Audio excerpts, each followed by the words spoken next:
nuevamente, ella estaba también en el panel anterior.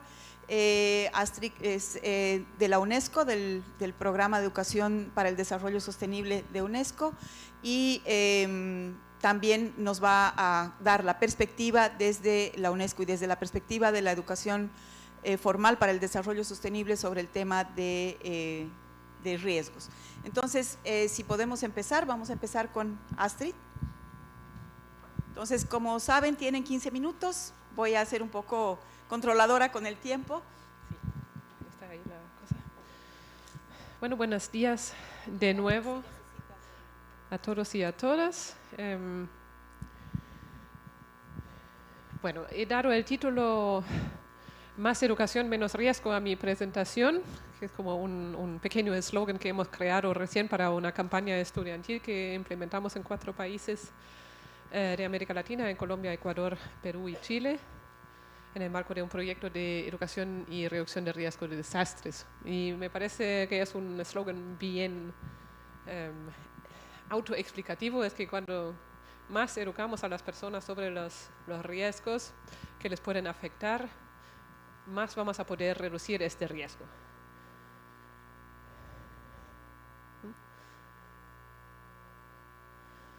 Bueno, ¿por qué realmente estamos trabajando esto y desde la UNESCO? Porque vemos que la reducción de riesgo de desastre es un tema educativo y lo estamos trabajando de hecho en el marco del programa de educación para el desarrollo sustentable, porque justo pensamos que la reducción de riesgo de desastre tiene que ver con estos 3 ámbitos que siempre se mencionan para el tema del desarrollo sustentable. Tenemos por un lado, como digamos, el tema ambiental, ¿no? Como digamos, amenazas que vienen, que se llaman naturales, como temas como sismos, tsunamis, volcanes, etcétera, que se ponen en el ámbito de la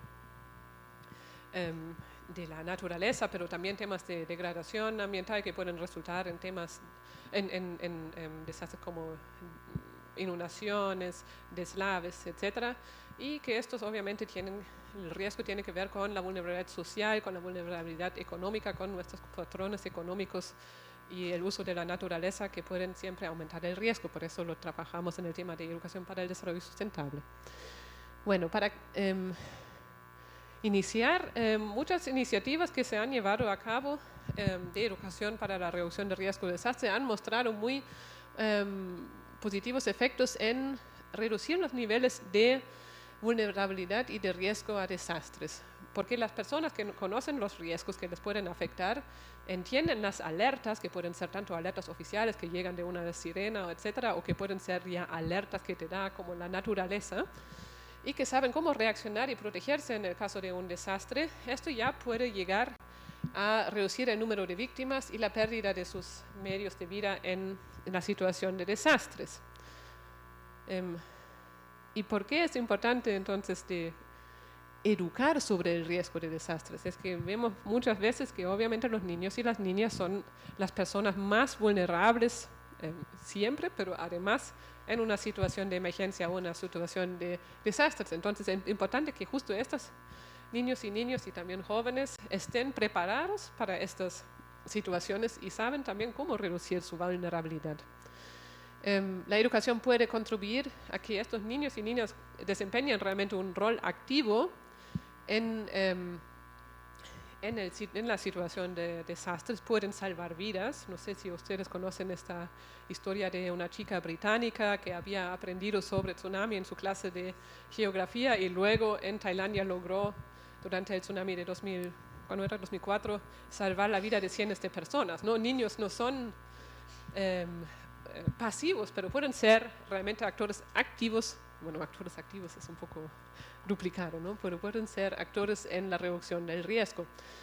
Y luego, obviamente, la integración de la educación sobre el riesgo de desastres ya en planes nacionales de estudio puede contribuir a incrementar la conciencia en sociedades o en comunas enteras acerca de su riesgo de desastres, porque obviamente las escuelas no son sistemas cerrados, pero interactúan con la comunidad y lo que se aprende en la escuela también puede permear hacia la comunidad, especialmente a través de niños que son muy buenos multiplicadores. Bueno, aquí ya me imagino que no pueden leer lo más chiquitito, espero que puedan leer algo.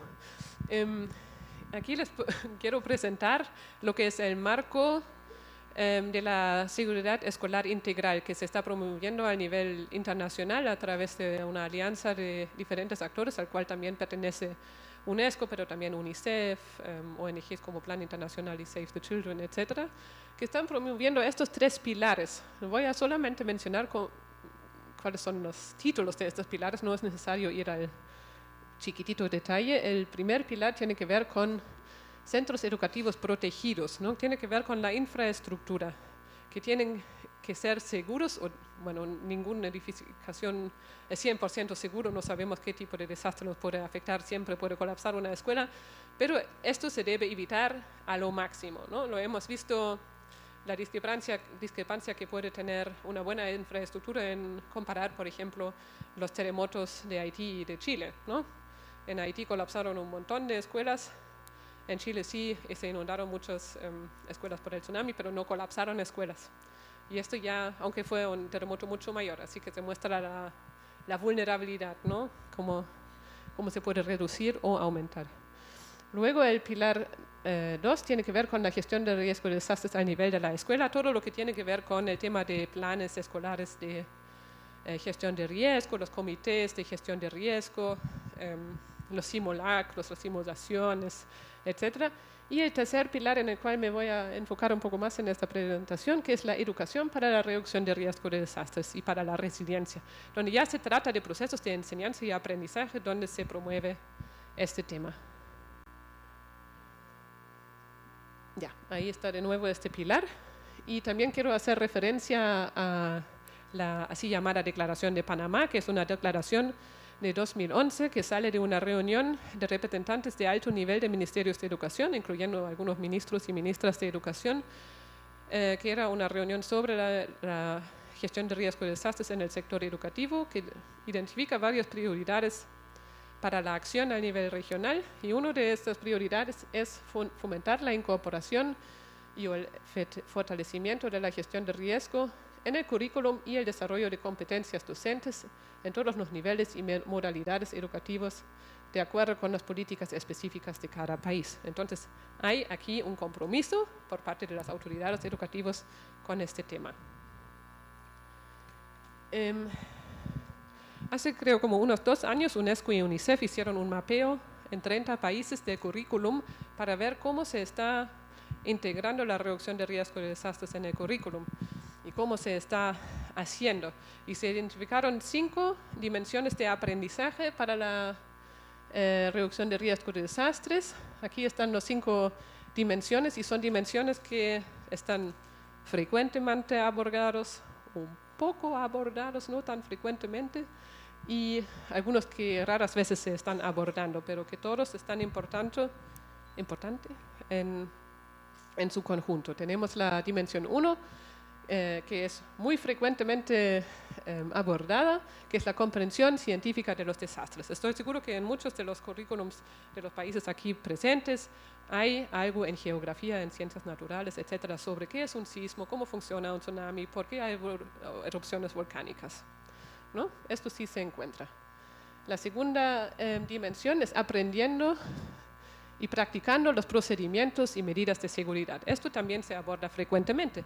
Esto tiene que ver con estos ejercicios de evacuación, simulacros, ¿no? Como poner en práctica los planes que tenemos en las escuelas. Luego la dimensión 3, que tiene que ver con entender, esto casi no se puede leer, menos mal que me lo acuerdo más o menos, de entender cómo una amenaza se vuelve un riesgo, ¿no? Entender que un tsunami no tiene que ser un desastre si pasa en una zona despoblada, ¿no? Es una amenaza nomás, no es un riesgo, no es un desastre, pero nuestra vulnerabilidad y nuestra capacidad de poder responder lo hace un riesgo y lo puede hacer un desastre, ¿no? Un tsunami en una ciudad donde todos viven en el borde costero y no están preparados, no saben qué hacer, obviamente puede resultar en un desastre, ¿no? Entender estas dimensiones. La dimensión 4, que tiene que ver con la construcción de capacidades comunitarias para la reducción de riesgos de desastres, que es todo lo que tiene que ver más con la educación comunitaria, con la relación que la escuela también tiene con la comunidad, con organismos de socorro, con organismos de emergencia, cómo interactuar con ellos, que es como infrecuentemente abordada, y la dimensión 5, que tiene que ver ya con una construcción de una cultura a nivel institucional de la escuela de seguridad y resiliencia, ¿no? Como donde ya toda la escuela está como cumpliendo, digamos, o tratando de cumplir con estos 3 pilares que les mostré al inicio. Bueno, tenemos estas 5 dimensiones de aprendizajes, y luego también en este estudio de UNICEF y de UNESCO se estaba viendo cómo se está integrando esta educación para la reducción de riesgo de desastres en el currículum, ¿no? ¿Cuáles son los enfoques que se están utilizando, ¿no? Ahí se nota como por un lado como la integración en las asignaturas, o que ya va un poco más, como les dije, ¿no? Como aprender en ciencias naturales sobre el sismo o algo, ¿no? O ya una oferta interconectada que trata de hacer puentes entre las diferentes disciplinas, o ya como más allá una oferta interdisciplinaria, como donde varias disciplinas toman el tema de reducción de riesgo de desastres como tema general, y desde sus disciplinas están trabajando en conjunto para este tema, para lograr un aprendizaje. Se identificaron como 4 enfoques que son, desde algunos que son más superficiales hasta enfoques más profundos. Por un lado tenemos en un extremo como el enfoque de programas paralelas, donde se nota que, bueno, como refiriendo de nuevo a ciencias naturales, por ejemplo, se habla de sismos y cómo funciona, y no sé, en biología se habla del rol de los manglares en evitar inundaciones, pero en ningún momento estos hablan en conjunto y reflexionan que están haciendo un trabajo que se podría hacer en conjunto y que tiene que ver con la reducción de riesgo de desastres. Luego hay un enfoque de programas multidisciplinarios que ya es un poco más ordenado, donde los profesores, por ejemplo, de varias disciplinas, se dicen, bueno, tenemos que trabajar en reducción de riesgo de desastres, ¿por qué no hacemos algo al mismo tiempo? Y hacen algo al mismo tiempo, pero no necesariamente con puentes establecidos, así que los estudiantes no necesariamente hacen esta conexión. Estoy aprendiendo algo aquí y aprendiendo aquí en matemáticas también, pero ¿qué tiene que ver en conjunto, ¿no? Luego hay el enfoque 3 de programas interdisciplinarios que están dedicados explícitamente a la reducción de riesgo de desastre, ¿no? Como que se crea una nueva, digamos, asignatura que se llamaría, por ejemplo, reducción de riesgo de desastre, a la cual se dedican algunas horas a la semana y se está abordando de manera interdisciplinaria. Y luego el enfoque 4, que ya está como mucho más profundo, cuando se habla de aprendizajes interdisciplinarios en reducción de riesgo de desastres integrado a través de todo el currículum, una transversalización, ¿no? Como tanto horizontal como vertical. Que esto sí se puede lograr, como allí hay unos ejemplos, no tienen que, me imagino que luego tienen las presentaciones, no hay que pasarlo por el detalle, pero que sí muestra que es posible en todas las asignaturas incluir algún elemento que se puede relacionar a la reducción de riesgo de desastres. Por ejemplo, algo que quizás no es tan obvio en lenguaje y literatura, se pueden, por ejemplo, leer y discutir historias, poemas, artículos de prensa sobre desastres y amenazas que han pasado en mi comunidad, o se puede, por ejemplo, componer ensayos o historias y poemas en relación a situaciones de desastres, o se puede escribir un artículo para la prensa local, etc., ¿no? En matemática también se puede trabajar, por ejemplo, a través de, aquí dice, trabajar aspectos de medición de las condiciones de seguridad en la escuela y el hogar, ¿no? Como de aplicar fórmulas matemáticas para evaluar esto. Así que hay una posibilidad de incluir realmente este tema de manera interdisciplinaria a través de todas las asignaturas del currículum. Luego hay que considerar esta integración vertical en el currículum. Obviamente hay necesidades diferentes a través de los grupos etarios, ¿no? Como lo que no puede ser lo mismo para todos los edades, y se propone como no sé si se dice escalación, ¿no? Como empezar con conceptos un poco más básicos, como para los niños más chiquititos, para que conozcan lugares seguros y peligrosos en la escuela y la comunidad, que conocen las amenazas que les están afectando, etcétera, pero que los más grandes ya entienden algo más profundo de la reducción de riesgo de desastres, que por ejemplo entienden dinámicas entre vulnerabilidades económicas, sociales, ambientales y físicas, y cómo esto llega a una situación de riesgo ante desastres, ¿no? Así como gradualmente aumentar el contenido y la complejidad de la educación para la reducción de riesgo de desastres a través de una integración vertical en el currículum.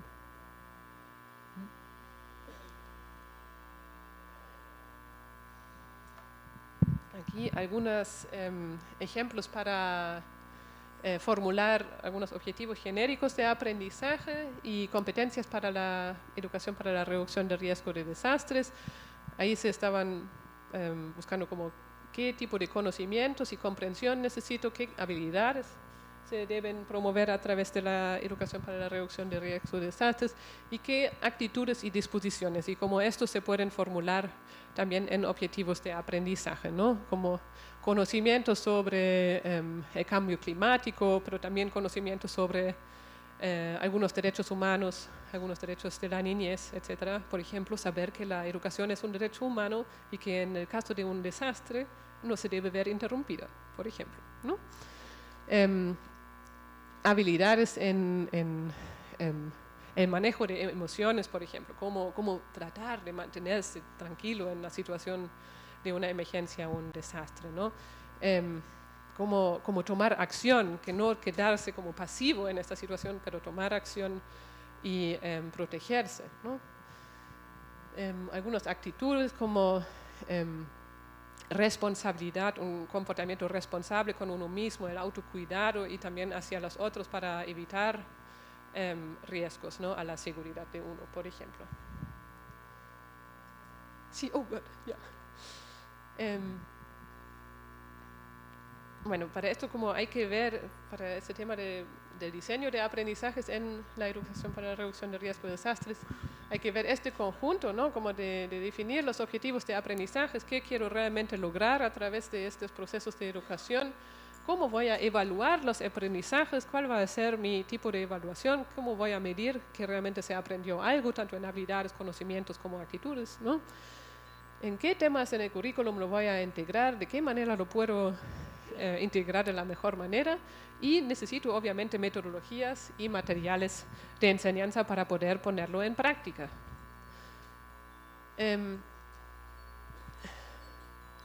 Para poder, son 2 láminas nomás.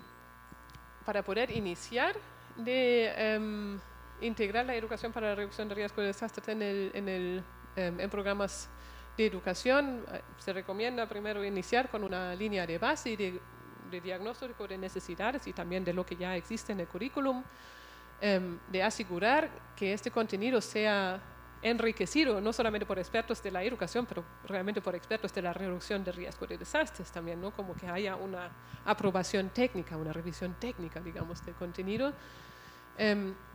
Asegurar que estas 5 dimensiones del aprendizaje están integrados de una manera variada, que no nos quedamos en solamente entender la amenaza, pero que realmente podemos lograr en entender qué es el riesgo y cuáles son los elementos de riesgo. Y más importante, obviamente, capacitar a los docentes y las docentes para que ellos puedan implementar este tipo de programas, porque esto es lo que al final de cuentas uno puede tener un programa muy lindo, si nadie ha sido capacitado en cómo impartirlo, no va a funcionar. En este sentido les quiero invitar, de hecho, como nosotros en el marco de un proyecto financiado con la Comisión Europea, hemos desarrollado un curso virtual dirigido principalmente a docentes de gestión integral de riesgo en instituciones educativas. Es un curso de más o menos 24 horas, yo creo que se puede hacer más rápidamente, Es autoconducido, no hay tutoría ni nada, como uno pasa por módulo a módulo y al final uno imprime una certificación. Está basado en material existente, hay un montón de material existente, no tuvimos que inventarnos algo nuevo, nos basamos en lo que ya existe, pero lo pusimos en una modalidad más innovadora. Estos contenidos han sido validados por expertos individuales y por los ministerios, por algunos ministerios de educación. Está disponible importantemente, gratuitamente, en este campus de la Cruz Roja, el campus virtual de ellos. Cada uno que quiere puede inscribirse y hacerlo cuando quiere, en el tiempo que quiere. Y bueno, lo estamos trabajando en el marco de una estrategia de formación docente en reducción de riesgo de desastres que estamos implementando en los 4 países que mencioné, Chile, Ecuador, Perú y Colombia, donde estamos trabajando también con facultades de educación, por ejemplo, con universidades, para que ya en la formación inicial y permanente de los docentes se integra esta temática, porque esto es lo que se requiere para tener como una estrategia sustentable, que en estos programas ya se integra esta temática para que todos los nuevos estudiantes, docentes puedan enseñar la educación y reducción de riesgo de desastres.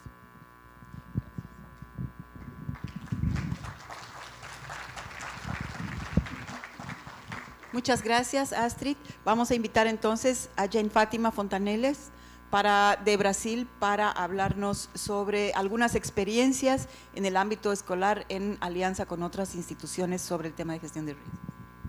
Gracias. Muitas graças estar aqui consigo. Muito feliz em estar no Peru. Muitas graças pelo convite e parabéns aos Ministérios da Educação e do Meio Ambiente pelo evento. Vou, então, pedir ajuda. Vou começar com um trechinho, um pequeno trecho de um vídeo. E não pretendo exibi-lo todo, para não tomar muito tempo. Por favor.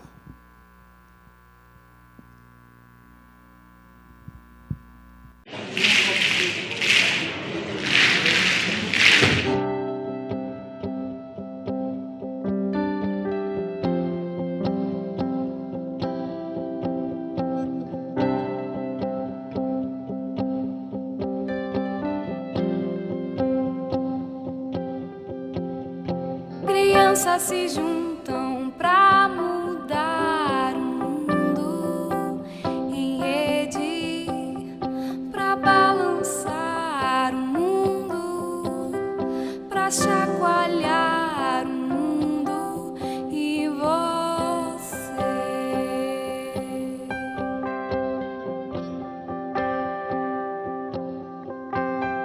Pra transformar o mundo, pra transmutar o mundo e você.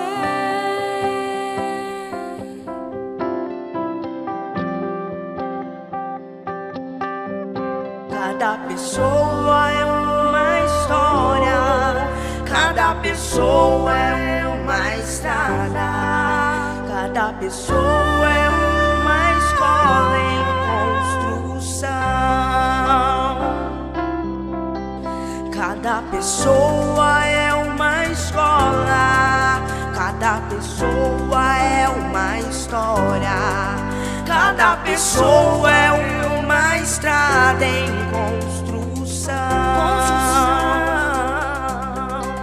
Cada pessoa é uma estrada, cada pessoa é uma escola, cada pessoa é uma história em construção.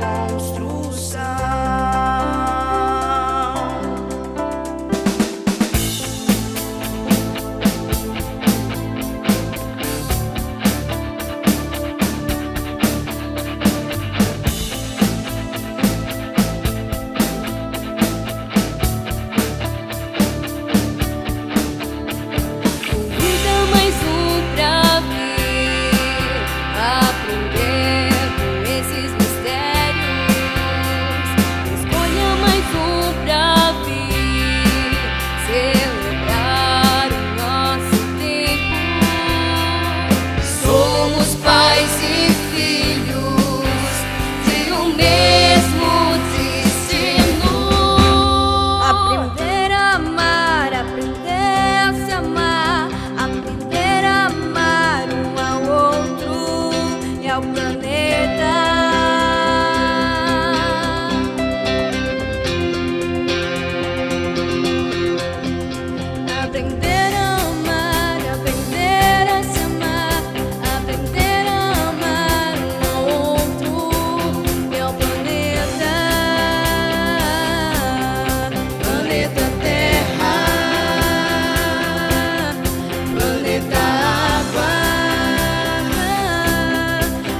escola, eu seria uma escola de tempo integral por causa de que cada criança precisa de um tempo a mais para poder estudar e saber mais.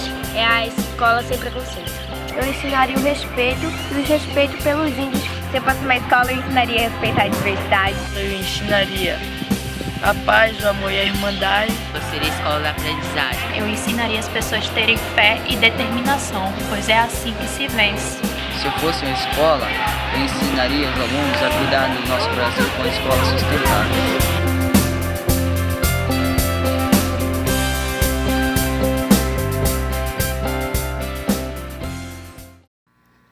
Bueno, gracias.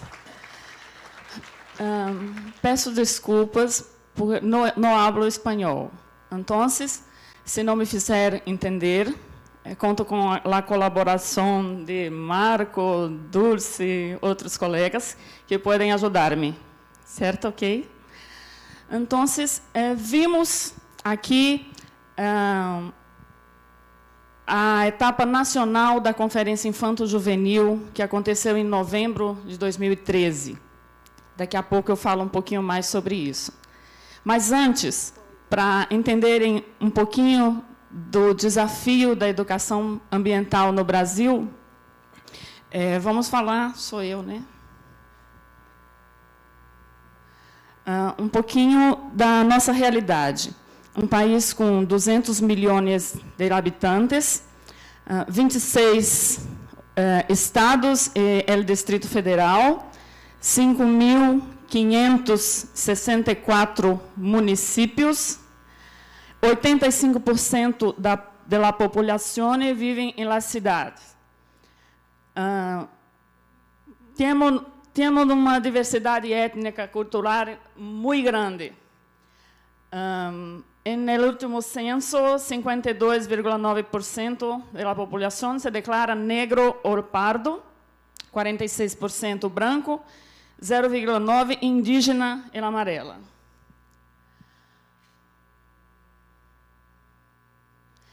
Na educação, ensino fundamental, 9 anos, ensino médio, 13 anos, aproximadamente 2.200.000 professores atuando em la educação básica apenas. Educação básica, reunindo 9 mais 3 anos. 190.000 escolas públicas e privadas, 50 milhões de matrículas na educação básica. 13 milhões no ensino fundamental de séries finais, os últimos 4 anos do fundamental. 83% de matrículas em escolas públicas. 88% das matrículas em escolas urbanas. 12% em escolas rurais. Ainda temos que alcançar os que não estão ali. A política pública no Brasil é feita por 3 esferas de governo: governo federal, governo estadual e governo municipal. Por que dizer isto? Porque temos que compartilhar responsabilidades e poder e recursos. Então, a participação social é prevista na Constituição e em diversos normativos legais. E as conferências, conselhos, comitês de bacias hidrográficas são instâncias e mecanismos de participação social que contribuem na formulação e controle das políticas públicas.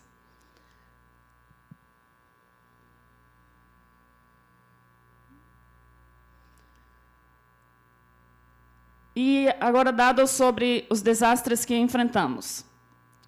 Em 2012, o Ministério da Integração Nacional fez um mapeamento das ocorrências. 17 milhões de pessoas afetadas, 9.000 feridos, 93 mortes, 110 desabrigados, sendo que 55% das mortes provocadas por movimentos de massa e enxurradas. 52% afetadas por estiagem, falta d'água.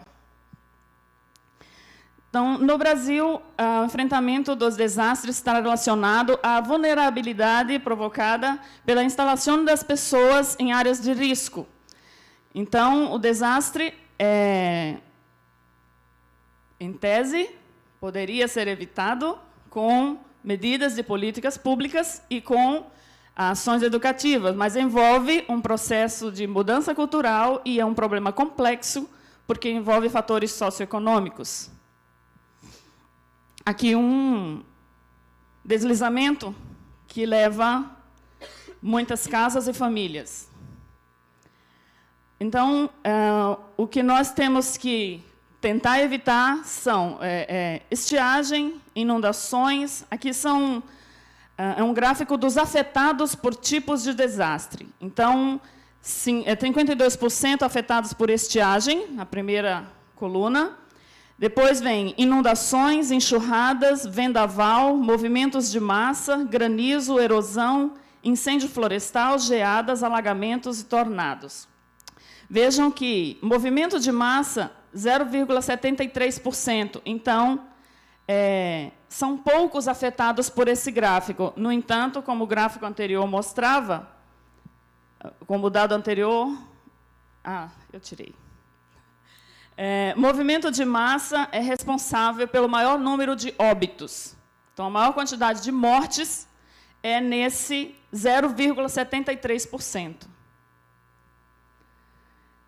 Então, a política de defesa civil, ela influenciou a lei de educação do país, incluindo o estudo nos currículos do ensino fundamental e médio, o princípio de proteção e defesa civil e a educação ambiental de forma integrada aos conteúdos obrigatórios. Isso requer mudanças em várias instâncias, inclusive na prática educativa.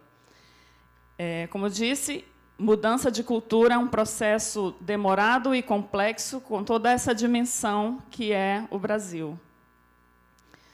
Como evitar construção de edificações em encostas, áreas alagáveis e em outros locais vulneráveis, onde a ocorrência de ameaças possa causar danos à população? A população vem para os centros urbanos em busca de melhores condições de vida.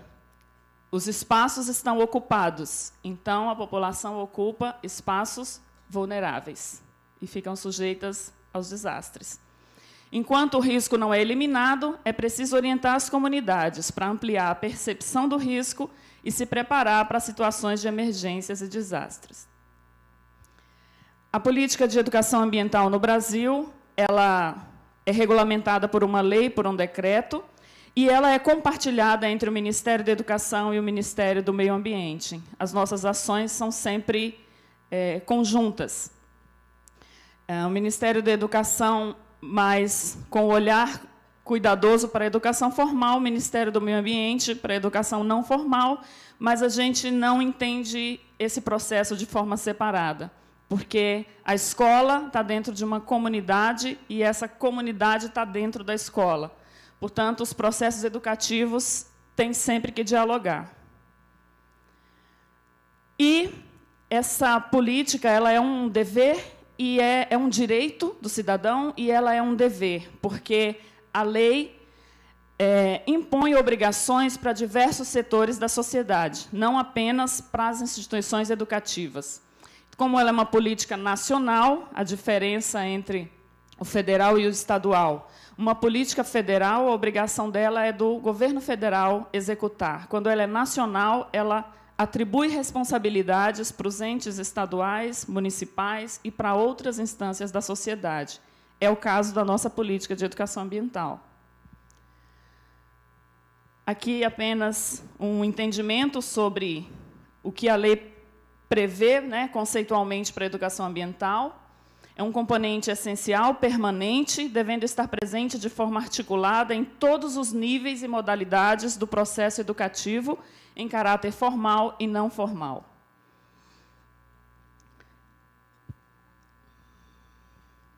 E aqui os nossos marcos referenciais, Carta da Terra, o Tratado de Educação Ambiental para Sociedades Sustentáveis, e todas as políticas que a educação ambiental precisa transversalizar e dar visibilidade, porque envolve o cuidado e a proteção das comunidades.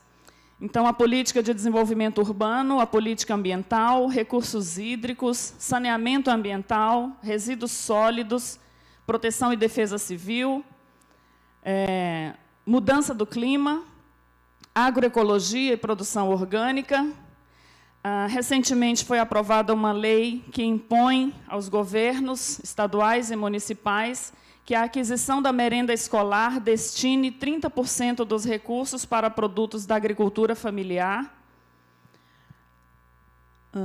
E aqui as estratégias de implementação dessa política, que envolvem mobilização social, financiamento, formação, intersetorialidade, transversalidade, comunicação e avaliação sem uma ordem, é um círculo, na verdade, que se renova.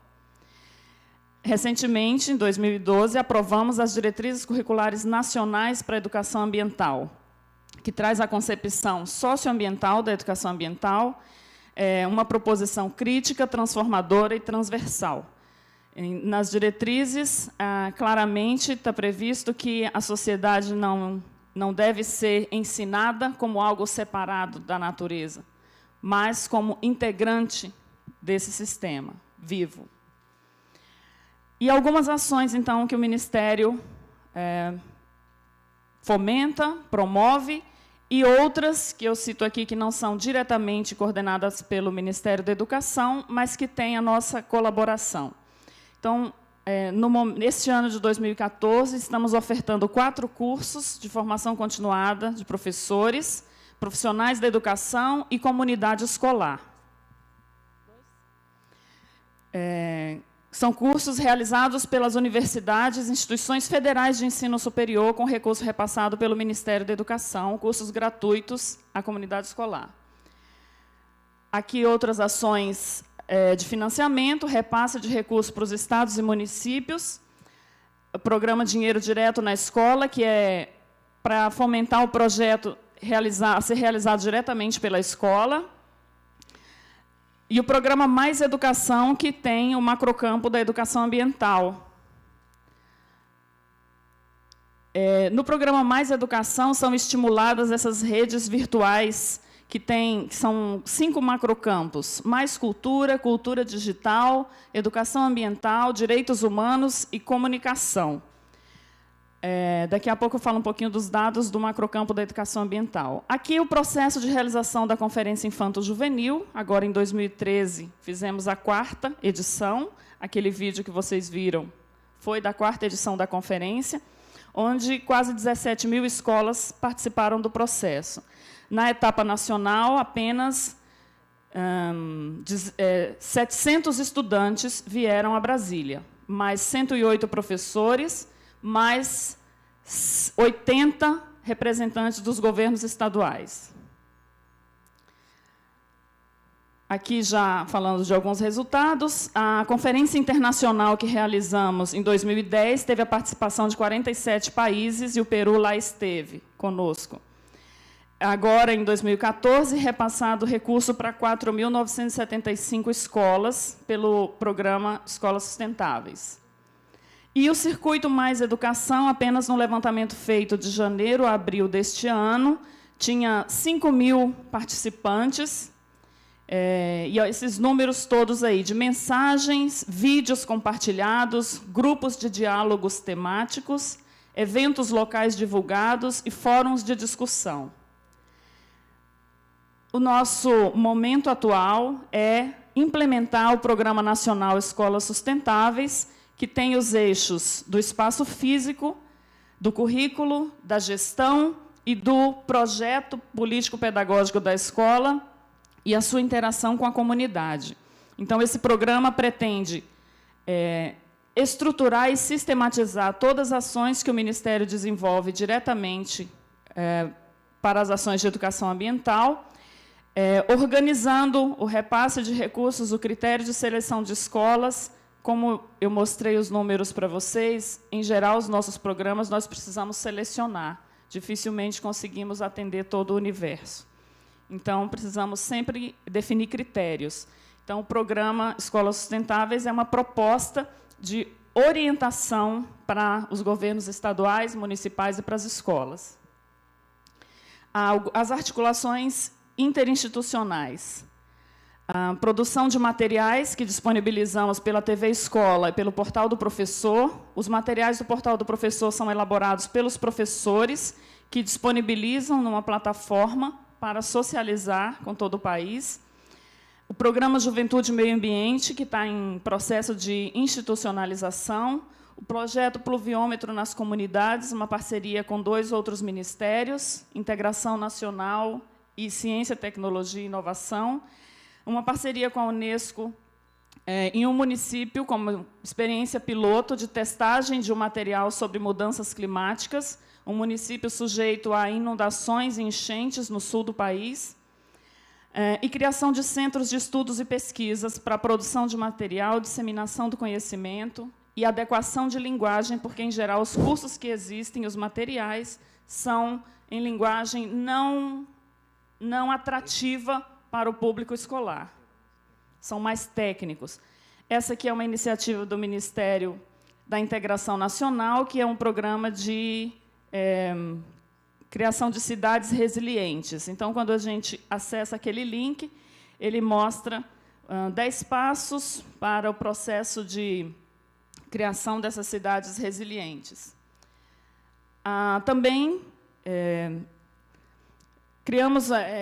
constituímos um documento que, por meio desse grupo interministerial, tem esses desafios aqui de enfrentar ou de planejar ações de proteção para crianças e adolescentes, pessoas idosas, pessoas com deficiência em situação de riscos e desastres. Aqui é a Conferência Nacional. O princípio da conferência: jovem escolhe jovem, jovem educa jovem, uma geração aprende com a outra. O tema da conferência em 2013 foi mudanças ambientais globais, estimulando o estudo dos 4 elementos, dos conteúdos diversos, e também provocando as escolas a realizarem diagnósticos socioambientais da sua realidade e elaborarem projetos de intervenção, a partir do estudo dos materiais. Então, as escolas receberam esses materiais, os cadernos dos 4 elementos, Vamos Cuidar do Brasil com Escolas Sustentáveis e... Sim. E aqui foi a etapa nacional da 4ª conferência, que nós trabalhamos a pedagogia da cooperação, a Noite dos Brasis, mostrando a nossa diversidade cultural. Aqui foi uma oficina de mapeamento de riscos usando pipa e celular, que é desenvolvida por uma instituição do Centro de Promoção da Saúde. E aqui foi uma das Noites dos Brasis. E muitas graças, estou à disposição para as dúvidas.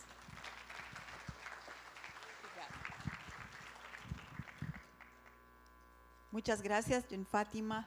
Vamos a invitar a Soledad Gamarra, que nos va a hablar de contextos rurales y bilingües. Ella es de la Dirección Comunitaria y Ambiental del Ministerio de Educación. Muy buenos días a todos y todas. Reciban un cariñoso abrazo, cada uno de ustedes, porque son los que van abriendo caminos para que la educación ambiental se haga realidad en todo Iberoamérica. Un abrazo, un saludo especial a todos nuestros visitantes y un saludo muy afectuoso a todo el sector educación y a todo el equipo de MINAN, a los de áreas protegidas, al equipo liderado por también la parte de educación ambiental que tiene el Ministerio del Ambiente. Bien, tengo el encargo de tratar el tema de la educación básica y luego pasar a la parte específica de la educación intercultural bilingüe en la propuesta pedagógica. ¿Dónde estamos? ¿Qué está pasando en nuestro país? Vamos a revisar una breve alerta que tenemos actualmente. El día 8 de septiembre de acá, del 2014, se ha publicado una encuesta nacional por el Grupo Integración de RPP. Y en este grupo se plantea las siguientes 2 preguntas, nada más, que para nosotros, tanto para el Ministerio de Educación como para el MINAN, son alertas que tenemos que responder. Dice la pregunta: en el marco de las elecciones 2014, ¿cuáles cree usted que son los 3 problemas ambientales más graves en la zona donde vive? Y en el Perú urbano se ha tenido como primer problema la basura en las calles, con un 83%. El segundo problema, la contaminación del aire, como en un 64%, y la contaminación sonora en un 50%.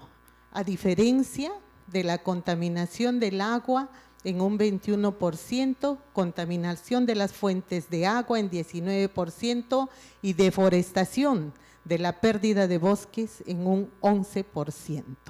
¿Qué significa esto? Que tenemos una demanda y una necesidad que atender. En la zona urbana se está mirando el tema de los residuos sólidos y en la zona rural y en los contextos bilingües tenemos deforestación, pérdidas de bosque a la inversa de la zona urbana.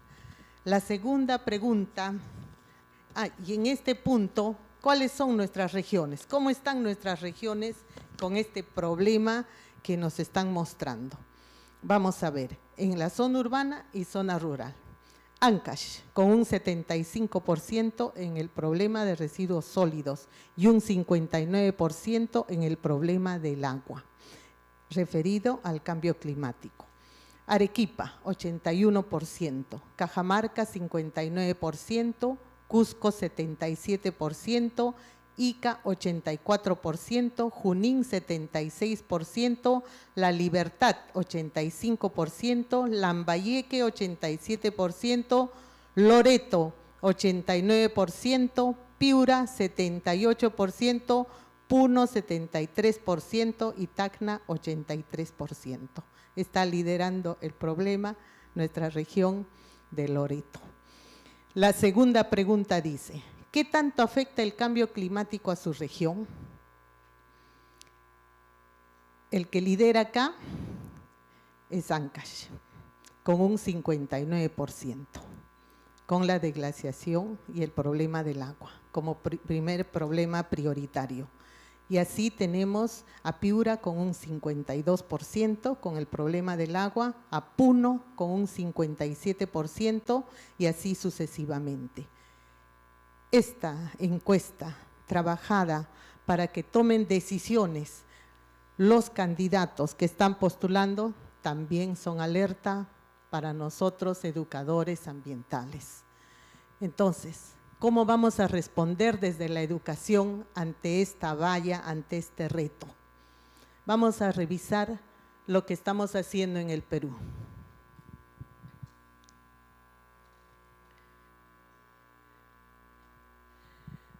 Bien, el tema que voy a tratar, trayendo a colación este punto, es el siguiente. Ya. Me apunto por una escuela segura, saludable y ecoeficiente. Es nuestra campaña nacional trabajada desde el Ministerio de Educación a través de la Dirección de Educación Comunitaria y Ambiental. Traigo para ustedes la propuesta pedagógica para la reducción de vulnerabilidades en la gestión de riesgo de desastre y cambio climático en contextos bilingües y rurales de educación básica. ¿Por qué?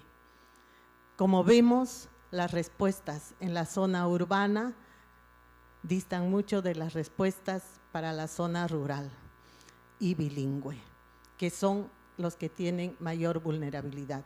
Y el Ministerio de Educación, a través de la DIECA, está trabajando amenazas concretas. Entonces, vamos a ver cuáles son esas.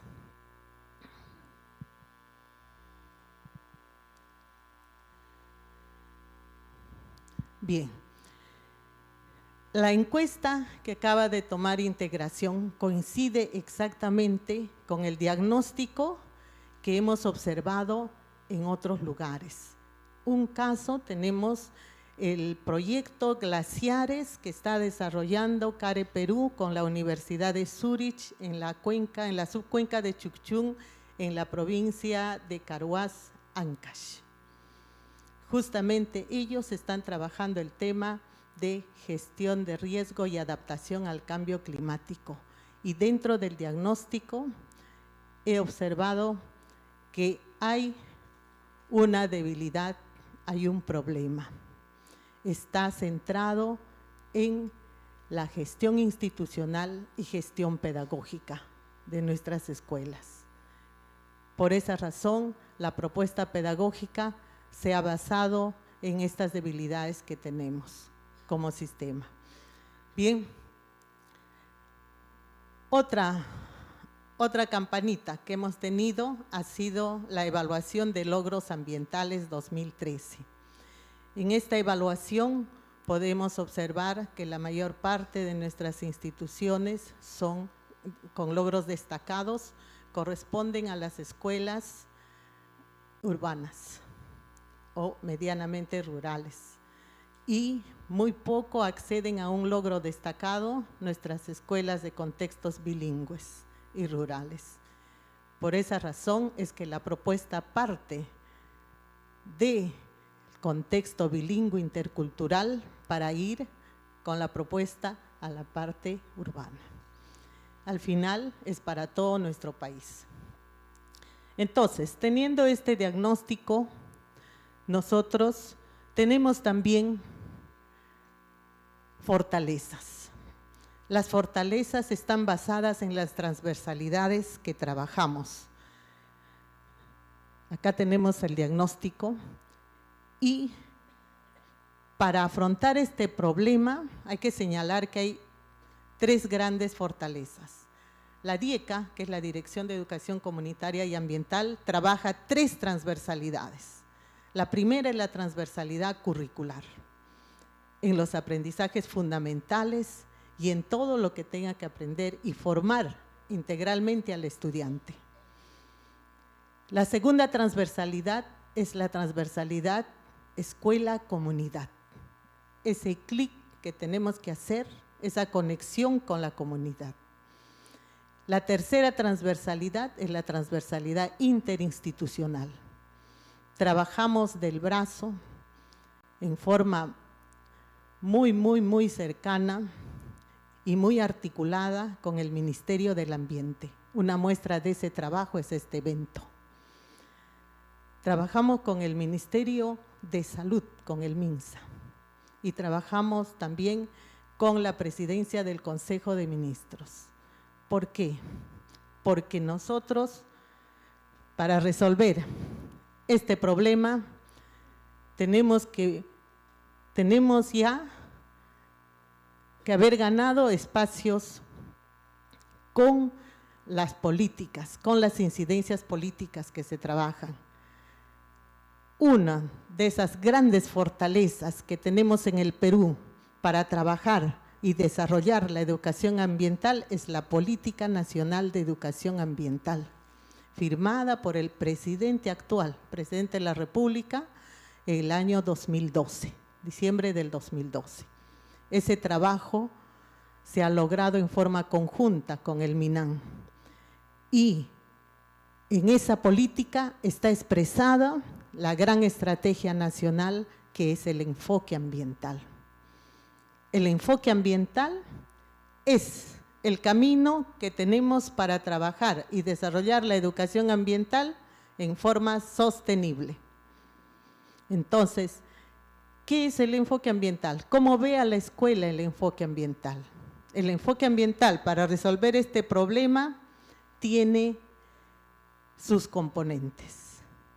El primer componente es el componente de gestión institucional. Ayer uno de los expositores decía, sin gestión no podemos hacer nada, es cierto. Primero miramos a la escuela en su integridad, con la gestión institucional, y luego la gestión pedagógica. Para articularnos, estos 2 primeros componentes van a servir para el desempeño también del director y de los docentes. Y se articula perfectamente a los 3 componentes siguientes: la educación en salud, que ahora estamos trabajando la salud ambiental, la educación en gestión del riesgo, que estamos trabajando el PPR Prevaed 068, el programa presupuestal para la reducción de vulnerabilidades. Y tenemos también que el componente de coeficiencia, donde se trabaja el tema de biodiversidad, se trabaja el tema de gestión del agua, gestión de los residuos sólidos, todo lo que corresponde a la contaminación ambiental y todo lo que corresponde también al cambio climático. Entonces, el problema central que tenemos nosotros a nivel nacional, tenemos un conjunto de planificaciones, tenemos un conjunto de aspectos. ¿Cómo asegurar la gestión pedagógica e institucional? La implementación del enfoque ambiental con énfasis en gestión de riesgo y cambio climático en el marco del desarrollo sostenible. Entonces, ese gran reto se orientan con enfoques concretos. El enfoque ambiental, que acabo de mencionarles, el enfoque intercultural, el enfoque de derechos, el enfoque inclusivo. El enfoque ambiental es el que nos va a asegurar el camino y para fortalecer necesita del enfoque intercultural. El enfoque de derechos, básicamente trabajado para que siempre el estudiante tenga garantizado sus estudios, que no se ve interrumpido ni en una situación de emergencia, de desastre, ¿no? Bien. Luego, ¿cómo hacer? Nuestros especialistas a nivel nacional, en todas las 26 regiones educativas que tiene el Perú, tenemos un especialista de Prevaed a nivel de la región y un especialista ambiental. Luego a nivel de las UGELes, pero dada la extensión de nuestro país, los esfuerzos que hacemos van avanzando, pero queremos resultados más efectivos en el aprendizaje, porque la educación ambiental educa en valores para el cambio de actitudes y eso es lo que queremos lograr. Entonces, ¿cómo hacer? ¿Cómo buscar a nuestros aliados dentro del ministerio para fortalecernos? Eso ha sido nuestra hipótesis. Nuestro objetivo es efectuar acciones de fortalecimiento más fuertemente con especialistas ya de DRE y UGEL que tengan el enfoque ambiental y gestión de riesgos, pero ya de los contextos rurales y bilingües, como vamos a ver acá en la experiencia. En la metodología se han usado estrategias previas. La primera estrategia, trabajar con la Dirección General Intercultural Bilingüe, porque ellos ya tienen la escuela con el enfoque intercultural y el enfoque del buen vivir. A eso se suma nuestro enfoque ambiental, se articula para tener la escuela que queremos. Luego viene ya la ruta ambiental. La ruta ambiental que la hemos definido en 3 pasos simples, sencillos, que se podría trabajar a nivel de toda Iberoamérica y de todos nuestros países. Primer paso, conocer bien los 5 principios nacionales de la educación ambiental y trasladarlo a la currículum, trabajarlo. El segundo paso, aplicar un instrumento para el diagnóstico. En este caso hemos validado en la misma escuela EIBEI rural la parrilla ambiental. Y el tercer paso, la elaboración del PAI, el Proyecto Educativo Ambiental Integrado, para la gestión institucional y gestión pedagógica.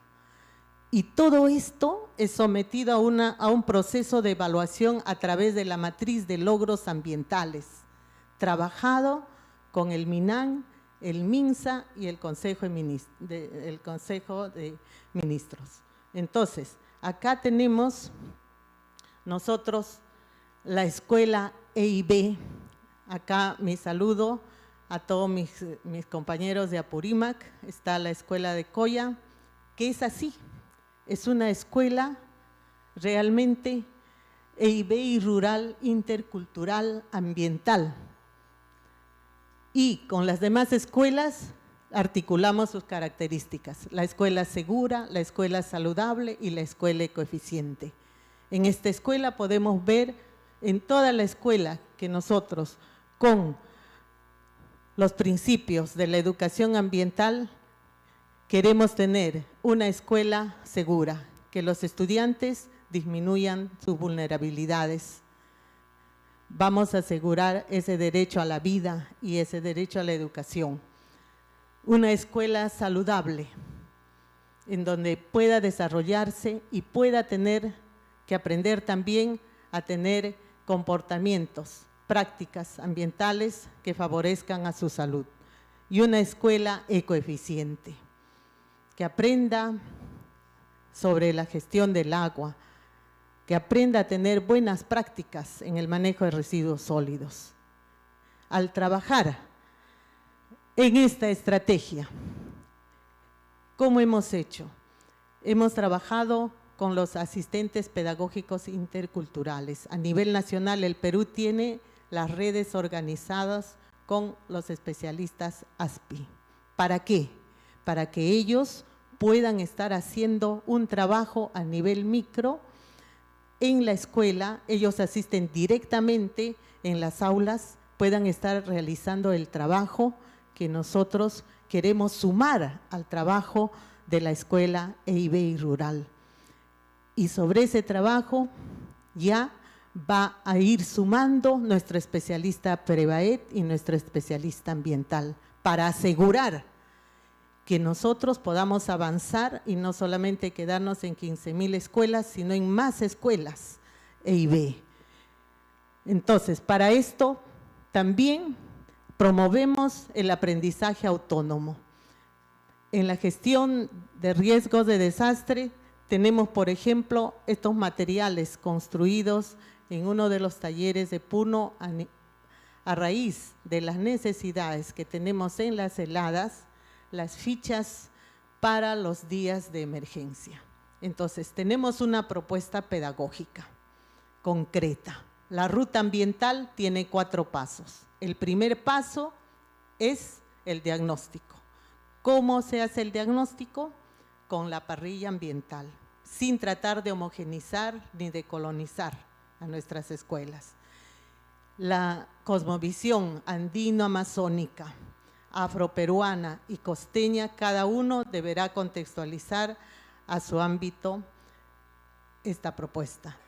El segundo paso es trabajar el PAI, en donde la gestión institucional y la gestión pedagógica van a quedar claros, ¿no es cierto?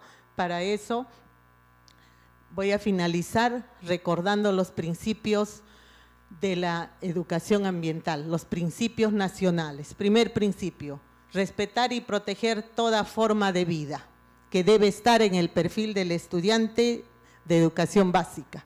Segundo principio, actuar responsablemente en el ambiente, asumiendo los impactos y costos ambientales de sus actividades.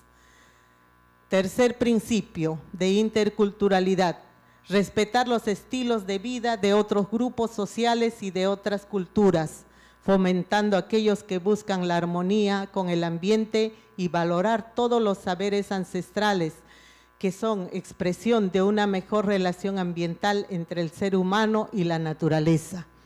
El cuarto principio de coexistencia, comprender la interdependencia entre el hombre y la naturaleza en una convivencia armónica con el ambiente. Y el quinto principio de solidaridad intergeneracional, trabajar por el bienestar y seguridad humanos, presentes y futuros. Los instrumentos para lograr esta ruta ambiental quedan expresados en estos 3 pasos. En el primer paso vamos a encontrar la matriz que debemos trabajar con la aplicación de la parrilla ambiental.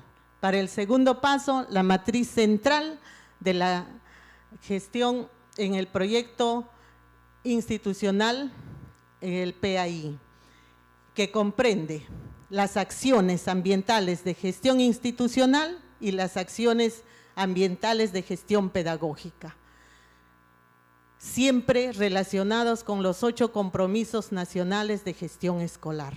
Entonces, si logramos hacer esta matriz, tenemos ya que insertarlo dentro del PAI y así tendremos más proyectos que trabajar. Y finalmente, la sesión de aprendizaje con los momentos definidos. La ruta para una sesión de aprendizaje está basada en la educación en valores, para el cambio de actitudes. Siento, se activa su sistema de alerta. Pienso, activamos el sistema de alarma. Actúo, activamos el sistema de respuesta. Y evalúo, regulo los aprendizajes que he tenido. Así vamos a tener estudiantes con formación integral que se conecten con la comunidad. Y así diremos nosotros que trabajamos realmente una educación ambiental para la vida. Educación ambiental. Gracias. Muchas gracias, Soledad. Yo lamento mucho tener que ser tan insistente con el tema del tiempo, pero es un tema también de, por una parte de tiempo y por otra parte de equidad también con los expositores. Entonces, vamos a dar lugar a Abimael Torres, también del Perú, que nos va a hablar también sobre experiencias de reducción de riesgos con un enfoque intercultural bilingüe. Gracias. Muchas gracias. Muchas gracias. Muy buenos días con todos. Bien, vamos a continuar con la temática del día de hoy. Es interesante todo lo que nos ha dicho Soledad y es lo que estamos trabajando en Perú. Y vamos a de repente recalcar algunas cosas y reforzar cómo es que nosotros aterrizamos en todo caso en estas escuelas, en estos ámbitos que se trabaja la interculturalidad, también la lengua y todo lo demás, ¿no? Considerando la cosmovisión del mundo andino-amazónico y sus principios. El tema educación ambiental formal y gestión de riesgo de desastres en un contexto de cambio climático y los saberes de los pueblos originarios en ámbitos interculturales, bilingües y rurales del Perú. Bien, tenemos un problema central aquí que todos conocemos.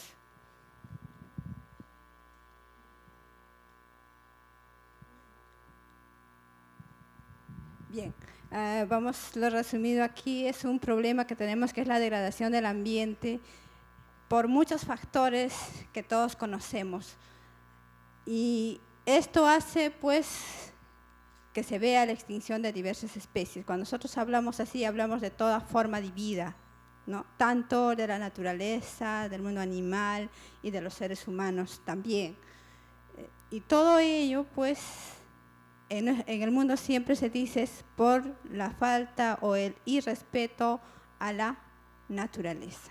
Nosotros en este caso consideramos mucho la cosmovisión de nuestros pueblos originarios y todo eso afecta y aterriza en lo que llamamos el cambio climático, que es fuertemente y preocupante a nivel mundial. Y ello, a su vez, ¿qué pasa? Con los desastres ambientales que vivimos preocupados por ese problema. Pero también tenemos que saber que en nuestros pueblos originarios tenemos muchos saberes presentes y vivos. Ellos no se han quedado atrás, todavía lo practican y siempre están presentes. Además, en el Perú, en el país, tenemos una política nacional de educación ambiental donde nos dice que nosotros debemos considerar estos aspectos en sus ejes 14 y 15, que debemos rescatar, valorar, difundir y todo lo demás, trabajar en lo que es la interculturalidad y toda la cosmovisión de nuestros pueblos. Aquí nos mostraba Soledad los principios de la educación ambiental. Estos principios más están ¿cómo se puede decir?, pensados y relacionados con toda la cosmovisión de los pueblos andino-amazónicos. Cuando nos dice respetar y proteger toda forma de vida, estamos hablando del principio de equidad biosférica. ¿Qué quiere decir esto? ¿Cómo creen, cómo piensan nuestros hermanos? Ellos tienen claramente este principio de que, por ejemplo, no debemos coger más de lo que necesitamos. ¿Y qué pasa con las industrias? ¿Qué pasa con las empresas y todo lo demás? Cogemos más. ¿Por qué? Simplemente pensamos o se piensa en lo económico. Y en nuestros pueblos no lo piensan de esa manera, sino dice lo suficiente que yo necesito y eso es todo. Por ejemplo, si yo voy a pescar al río, para hoy necesito 5 pescados porque somos 5 personas y solamente los cojo nada más y no puedo coger el resto porque puede faltar para otras personas, ¿no? Entonces, de esa manera todos nuestros principios están relacionados con todo el pensamiento o los principios de la cosmovisión andino-amazónica. Por ejemplo, se dice asumir los impactos y costos ambientales de su actividad, principio de responsabilidad. Ahora, ¿qué pasa si yo, por ejemplo, talo los bosques? Estoy cogiendo más de lo que necesito. ¿Y cuáles son sus efectos? ¿En qué afecta esto? Claro, entonces estamos por eso en un problema del calentamiento global que ahora nos preocupa, porque la humanidad no está siendo responsable y no está pensando en ese principio, ¿no? Entonces, por ejemplo, nosotros como país, de repente somos el país que menos afectamos, en este caso, al cambio climático, pero también somos el país que más afectados vamos a ser frente a este fenómeno. Respetar, por ejemplo, los estilos de vida de otros grupos sociales y de otras culturas. Ellos lo practican, ellos no son cerrados. No, adoptamos otras culturas, las criamos, como podemos decir, dentro de lo nuestro, ¿no? El lema es ser criados y saber criar. Eso en todo aspecto, no solamente es al humano. Y bastante se habla acá, por ejemplo, del diálogo con la naturaleza. ¿Cómo es ese diálogo con la naturaleza? Nuestros hermanos, en este caso, conversan con la naturaleza. ¿A través de qué? A través de las plantas, a través de las aves, a través del viento y todo lo demás. Todo ser es vivo. Entonces, todos estos principios están relacionados con los principios de la cosmovisión andino-amazónica. Trabajar por el bienestar y seguridad de humanos presentes y futuros basados en el respeto de la herencia recibida de pasadas generaciones. El principio de solidaridad intergeneracional. Por ejemplo, como decíamos, si hay tala de bosques, de repente pérdida de caza de animales, ¿no? ¿Qué va a pasar? Si a los animales nos crían a nosotros y una vez que ellos se extingan, ¿quién nos criará? Ya nadie nos va a poder criar, ¿no? Entonces, por lo tanto, ese pensamiento está en estos principios que yo lo llamaría o lo llamo educación ambiental, principios de la educación ambiental intercultural, porque va relacionado con todo ese pensamiento andino-amazónico, sin dejar de lado, por supuesto, a la parte costa y a los afroperuanos que también están en nuestro país. Y todas las demás culturas, ¿no? Bien. Toda la propuesta pedagógica que nos mencionó Soledad, trabajamos juntas, trabajamos en la misma dirección y somos también especialistas de ámbitos interculturales, bilingües y rurales. Toda esa propuesta que mencionó Soledad, esta parte la voy a presentar como ya también la metodología, ¿no? ¿Cómo entonces se puede trabajar todo lo que dijo Soledad en estos ámbitos? Necesariamente tenemos que hacer una contextualización. ¿Y cómo lo vamos a hacer? La contextualización intercultural de educación ambiental, en este caso consideramos 2 vertientes, la contextualización ecológica y la contextualización intercultural. La contextualización ecológica se relaciona con la ecología subjetiva, vale decir, con el modo como una persona, estudiante o comunidad percibe su ambiente. depende en todo caso de ello. Y la interculturalidad con las dimensiones en que se expresa su saber, es decir, con su cultura. La contextualización ecológica, en todo caso, tenemos que pensar, ellos, por ejemplo, piensan, se basan en lo que es la chacra, sobre todo la parte andina, piensa en la chacra como ese lugar donde es la crianza de los cultivos. Y no solamente de los cultivos, sino cuando hablamos de la chacra se habla de chacra de animales, ¿no? Chacra de humanos inclusive, y en el mundo andino al menos la chacra considera, ¿no?, el Hanaj Pacha, el Kai Pacha y el Uku Pacha. ¿Qué quiere decir eso? El mundo de arriba, el mundo de aquí y el mundo inclusive de abajo, ¿no?, que está debajo de nosotros. En todo caso, tiene mucha razón allí, ¿no? Entonces, siendo así, acá tengo también la Amazonía, también por ejemplo no siempre es un espacio de cultivo permanente, sino transitorio. En cambio en la andina ya también los ciclos van a depender de ¿qué? De la zona ecológica, siendo que nuestro país es pues un país diverso, multicultural, multiétnico y todo lo demás, entonces cada lugar es diferente. En la selva, por ejemplo, se considera el bosque, ¿no?, como lugar de vida, en el que la colectividad humana dialoga con la naturaleza. De igual forma también el hombre andino dialoga con la naturaleza en la chacra. El agua también es importante, pues la vida de las comunidades está asociada al agua, a los ríos, a los coches, a los riachuelos. Pueden ser grandes o pequeños, por ejemplo, en sus funciones, ¿no? Provisión de productos, inclusive transporte, aseo, protección y todo lo demás. Entonces, tenemos que considerar nosotros esto que ellos, cómo piensa, cómo ve el mundo, ¿no?, en este caso nuestros pueblos originarios. Tenemos que introducirnos en ellos y trabajar y ver cómo ellos miran el mundo. De igual manera, recién entonces nosotros podemos hacer la contextualización, de otra forma no se podría.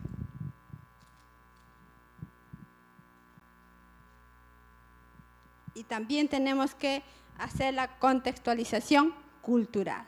Aquí tenemos que ver cómo es la cultura de nuestros pueblos originarios, qué es lo que ellos saben. Las prácticas, por ejemplo, las prácticas son procesos técnicos reproducidos en la agricultura, preparación del terreno, siembra, labores, etcétera, ¿no? Pero todo esto es según el ciclo reproductivo de cada cultivo. Si voy a producir la quinoa, tengo que saber en qué época, cuándo debo sembrar, cuáles son los preparativos de los terrenos.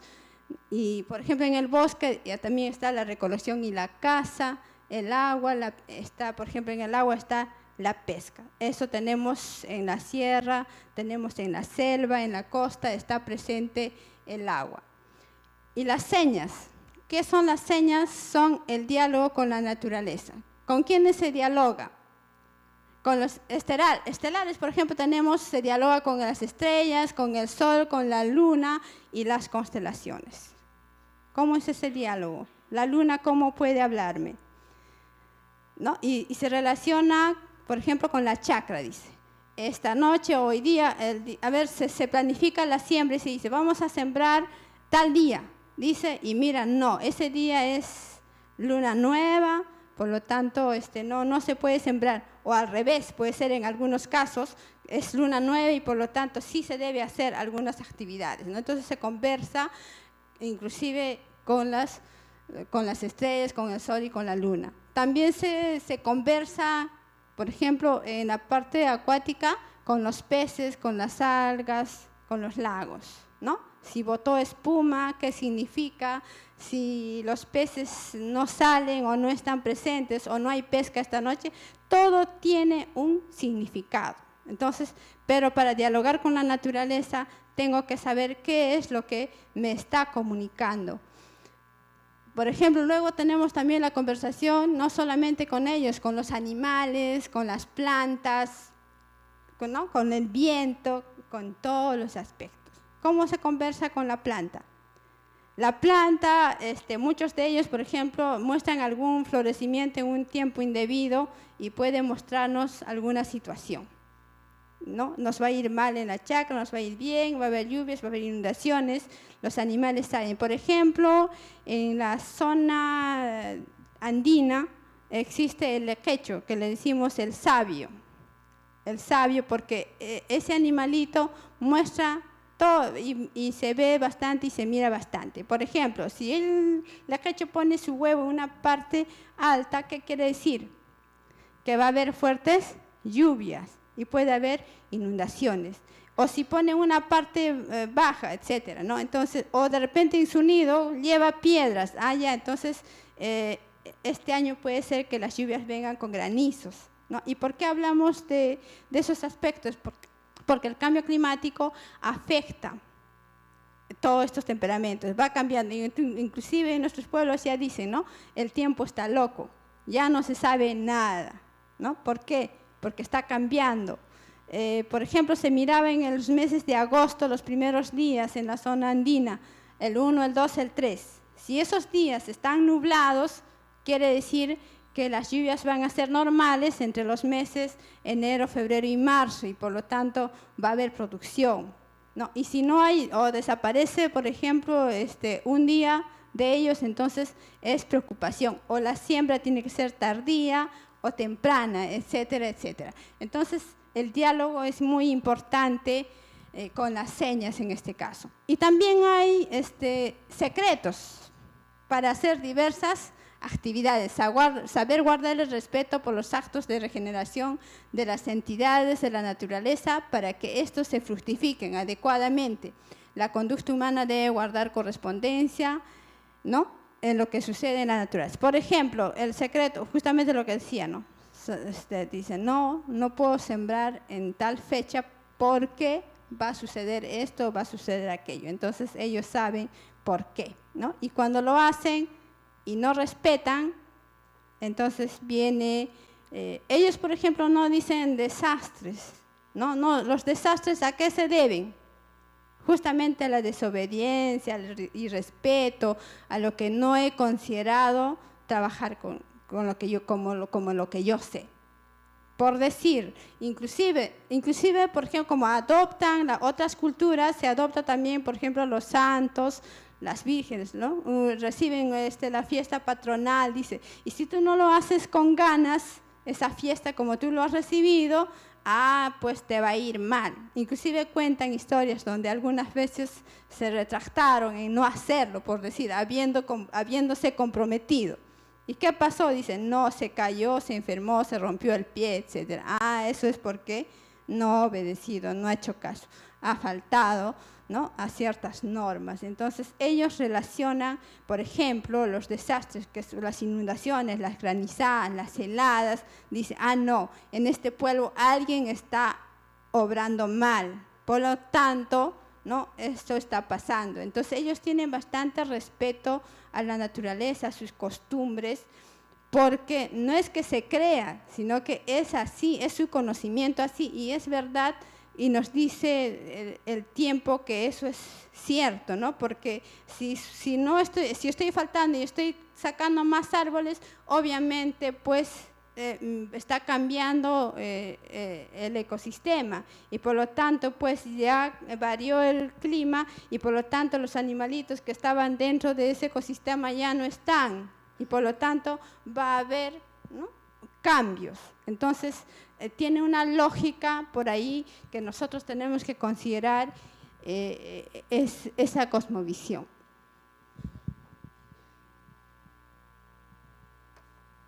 Tenemos aquí también la organización mutua que ellos tienen, el AINI, el MINCA, que se practica en estos pueblos, ¿no? Los actos productivos y de regeneración de las vidas se hacen en comunidad, ¿no? Hoy yo lo hago contigo y seguramente mañana cuando a ti también, ¿no? Hoy por ti, mañana por mí y en conjunción, sin necesidad de que te digan, ¿no? Cada uno acude y trabajan mutuamente y en conjunto. El rito, unión ceremonial de humanos, naturaleza y deidades en cada actividad. Muchas veces, de repente, criticada este acto sobre todo, ¿no?, por la educación occidental.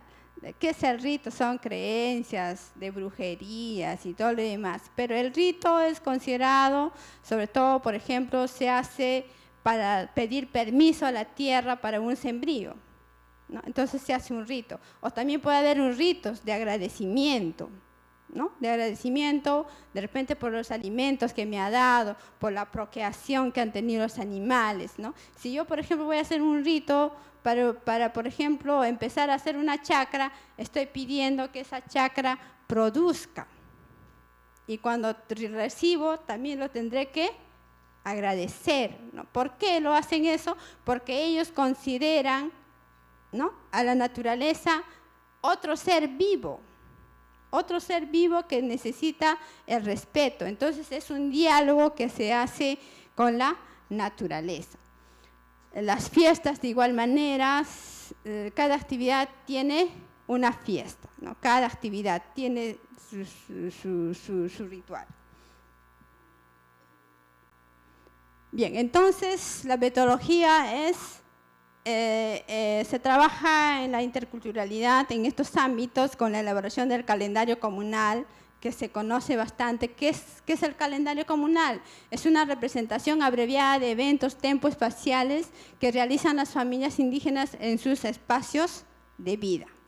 Entonces, este calendario se puede adecuar, ¿no?, para la gestión ambiental, gestión de riesgo de desastres, inclusive se puede sacar calendarios para cada situación. Entonces, se puede también contextualizar de esa manera. Sucesos que acontecen en una comunidad y que están entrelazadas y marcadas por el culminar del ciclo del sol y la luna. Eso es lo que marca este calendario y todos los actos que se dan durante este ciclo, muchas gracias, que se dan entonces en un año, ¿no? Entonces ya podemos saber qué actividades vienen durante el año y sobre todo no es marcado, es variado de acuerdo a las señas, de acuerdo al diálogo con la naturaleza, no necesariamente. Entonces ese calendario inclusive no es permanente, puede hacerse cada año uno, qué sé yo. Cada ciclo asocia, vincula e integra una diversidad de acontecimientos climáticos con actividades agrícolas, bosquecinas y acuícolas. Entonces la elaboración es un momento de imaginación de todos, ¿no?, con la participación y despliegue de cualidades de los docentes, padres de familia, estudiantes y comunidad. Entonces ahí podemos tener nosotros todo como podemos decir, el mapeo de lo que se viene durante el año y de ahí poder planificar nuestro trabajo. El diálogo, por ejemplo, con los padres, con los sabios de la comunidad, escucha de los docentes, franqueza de los sabios, donde nos tendrán que decir todo lo que ellos saben para nosotros hacer el calendario, y también los docentes tendremos que saber escuchar, ¿no? Y sobre todo algo importante, considerar cómo aprenden los niños y niñas de los pueblos originarios. ¿Cuáles? ¿No? A veces siempre nos vamos a las teorías que conocemos y nos olvidamos de cómo es que ellos aprenden, que también va relacionado, de hecho, con estas teorías. ¿Quiénes enseñan en estos pueblos? Enseña la naturaleza, las plantas, los animales, ¿no? ¿Enseñan o no enseñan? Claro que sí, porque acá están también varios de nuestros pueblos, ¿no? Entonces la naturaleza enseña, las plantas enseñan, la papa enseña, ¿no? Todas las plantas y los animales. La familia enseña en los quehaceres, enseñan también los abuelos, ¿no? También aprenden los apus, también los santos y la misma comunidad, todo en un diálogo. ¿Y cómo aprenden entonces nuestros niños? Aprenden observando, haciendo, relacionando, por las señas, ¿no? Aprenden también por los sueños, inclusive el juego a través de los cuentos, que bastante se daba ahora que ya está la televisión, el internet y todo lo demás, se va perdiendo, por ejemplo, la transmisión oral, ¿no? Se aprende también las dificultades, ¿no? Si yo tengo alguna dificultad, ¿cómo lo resuelvo? Entonces, todo eso tenemos que considerar nosotros para entonces poner la metodología en la propuesta pedagógica. ¿Cómo hacerlo? Sería esto, en la elaboración de la matriz de saberes, puedo ponerlo por meses, qué actividades hay en cada mes, ¿no? Todo ese aspecto. Entonces, esta propuesta también tiene otra metodología y el objetivo, pues, es insertar estos saberes de los pueblos originarios en la propuesta pedagógica que nosotros venimos trabajando. Y ya se ha empezado a trabajar, por ejemplo, con talleres nacionales y también talleres regionales para nosotros formar lineamientos, inclusive nacionales y regionales, para nosotros trabajar y continuar insertando esto en nuestras escuelas. Y confiamos en nuestros especialistas de educación ambiental y gestión de riesgo de desastres, que ellos han aportado. En algunas regiones hemos trabajado para que hagan aportes a la construcción de esta propuesta y ahora pues estamos también ya elaborando las guías para que pronto puedan salir a nuestras regiones del país y poder trabajar esta propuesta metodológica, esta propuesta pedagógica con la metodología presentada. Muchísimas gracias. Muchas gracias, Abimael. Bueno, tenemos poquito tiempo, yo voy a hacer simplemente un resumen muy rápido de lo que se ha mencionado. Hemos tenido la exposición de Astrid, donde lo más importante ha sido cómo nos ha mostrado cómo se ha trabajado para integrar el tema de gestión de riesgos y desastres a la currícula, todo el tema de la complejidad, cómo incorporar gradualmente la complejidad de la temática, el trabajo interdisciplinario para enfrentar esto, las competencias, las actitudes y las acciones que se requieren para desarrollar estrategias de reducción de riesgos de desastres, cómo evaluar las metodologías. Muy interesante en términos de que era una exposición global para todo el sistema, digamos, de la educación escolar. En el caso de Jane nos ha hablado mucho también de la escala de Brasil, o sea, de la importancia, digamos, de trabajar a escala, de cómo integrar también lo federal y lo estadual en las políticas de gestión de riesgos y en todo el tema, digamos, de educación ambiental, fundamentalmente, la importancia de la participación de la sociedad también en la elaboración y en el control de la aplicación de las políticas públicas. Existe una ley de riesgos en Brasil. Y bueno, cómo integrar de alguna manera todo el trabajo ambiental y de educación entre los dos ministerios, de la pedagogía, de la cooperación y de jóvenes educando a jóvenes y también una educación intergeneracional. Por otro lado, hemos tenido también la exposición de las dos colegas del Ministerio de Educación sobre el tema de la gestión pedagógica y de la gestión institucional para el tratamiento del tema intercultural y bilingüe, con experiencias interesantes y también con una metodología, esto que nos comentaba Abimael al final, este diálogo intercultural y este diálogo con la naturaleza de las diferentes culturas que habitan el Ecuador y que habitan en general la región, toda la relación mucho más directa que tienen las comunidades con la naturaleza y en esa medida la necesidad de contextualizar ecológicamente y ambientalmente también las relaciones. Entonces, vamos a dar lugar a… Tenemos un poco de tiempo para preguntas, si es que si quisiera que alguien pueda ayudar con el micrófono vamos a dar lugar a 4 preguntas. Hay una allá atrás, por favor. Bueno, vamos, ya que estás con el micrófono, sí. Después allí y acá. Muy buenas tardes a cada una de las ponentes. Mi pregunta va para Abimael. Mire, yo discrepo un poco con el tema de interculturalidad, o sea, con ese principio, ¿no? Porque mire, hay costumbres tal vez ancestrales de quemar grandes extensiones de terreno para esperar que venga la lluvia.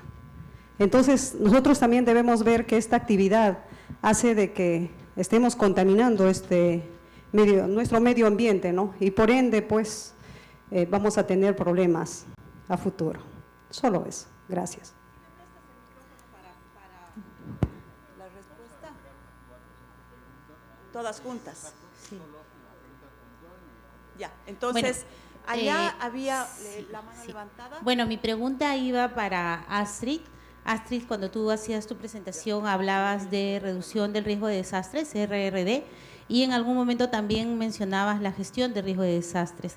Yo quisiera que nos presentes un poco las diferencias que ves entre una y otra y los puntos de encuentro. Y también aunado a eso, si es que ustedes han tenido la oportunidad de evaluar las experiencias de diferentes países que se vienen haciendo en el tema de gestión de riesgo de desastres en la educación formal. Si han podido evaluar algunas experiencias de algunos países, por ejemplo, en Perú venimos haciendo ya un proceso de 2 años trabajando en la gestión de riesgos de desastres a nivel nacional. No sé si ustedes han tenido oportunidad de evaluar esas experiencias o de Iberoamericana. ¿Qué dificultades son las que más observan? ¿Qué logros y fortalezas son los que pueden rescatar? Yo, acá. Sí, acá. Para Astrid, aquí. Perdón, la señorita ya está levantando la mano desde el principio, si por favor le pueden pasar.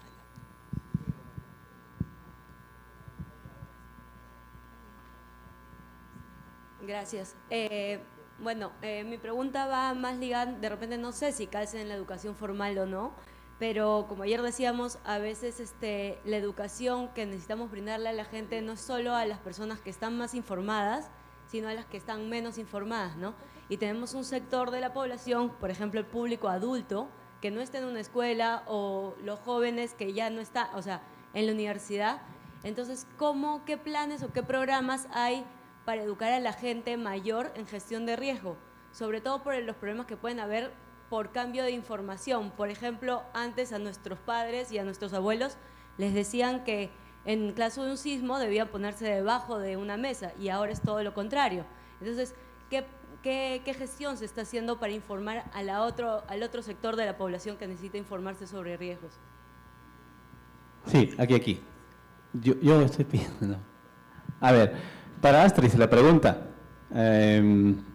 Nos ha mostrado un cartel interesante de alcances y secuencias de capacidades, de contenidos para hacer pedagogía de educación, gestión de riesgos. La pregunta es que, ¿cómo lo hace en su país? ¿Se hace como un curso aparte, un área curricular, o lo hacen como parte de la currícula nacional? Gracias, nada más.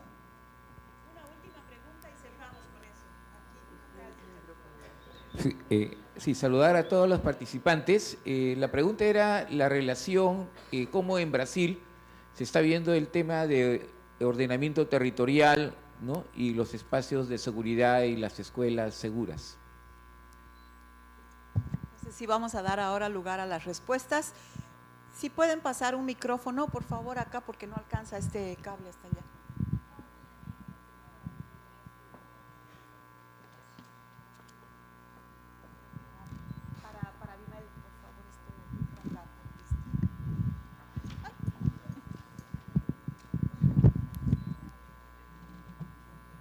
Bien, respondiendo a la preocupación de la colega, se ha dicho que nuestros pueblos no son cerrados, ¿no? Ellos saben que se dejan criar y a la vez crían.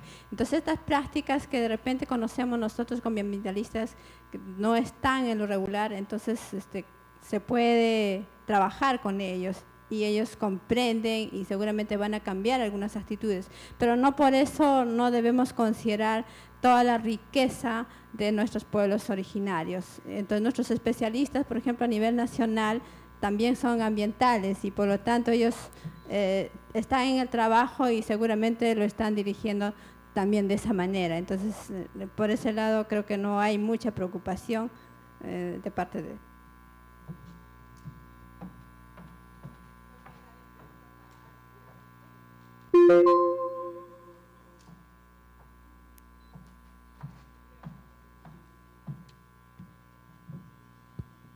tenía aquí una pregunta de terminología. Bueno, espero que lo voy a poder explicar bien. Además, le recomienda de visitar hay un glosario de terminología de la Estrategia Internacional de Reducción de Riesgo de Desastre, donde se explica todo. Yo entiendo que esta terminología se está revisando en este momento, pero igual es una referencia muy buena. La gestión de riesgo de desastres básicamente es un elemento para reducir el riesgo de desastres. La gestión tiene que ver con planes que pueden ser, ¿cómo gestiono mi riesgo? ¿No? Como puede ser un plan escolar, pero también puede ser una política nacional de gestión de riesgo de desastres, y más arriba es como el concepto de la reducción de riesgo de desastres que se logra a través de actividades de gestión de riesgo de desastres. Así que es como un poco más arriba, digamos. Y hay una discusión larga como si estamos hablando de educación para la reducción de riesgo de desastres o si estamos hablando de la educación para la gestión de riesgo de desastres. No tengo aquí la solución. Estamos en los documentos que tenemos hablando por un lado de la educación, como donde se trata de los procesos de aprendizaje y enseñanza de la educación para la reducción de riesgo de desastres, como para aprender acciones que pueden reducir mi vulnerabilidad hacia el riesgo de desastres.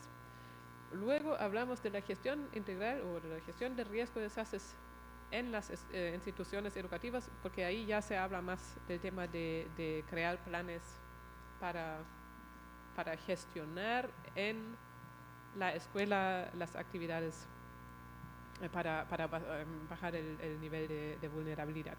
Esto no sé si confundió más que ayudó, pero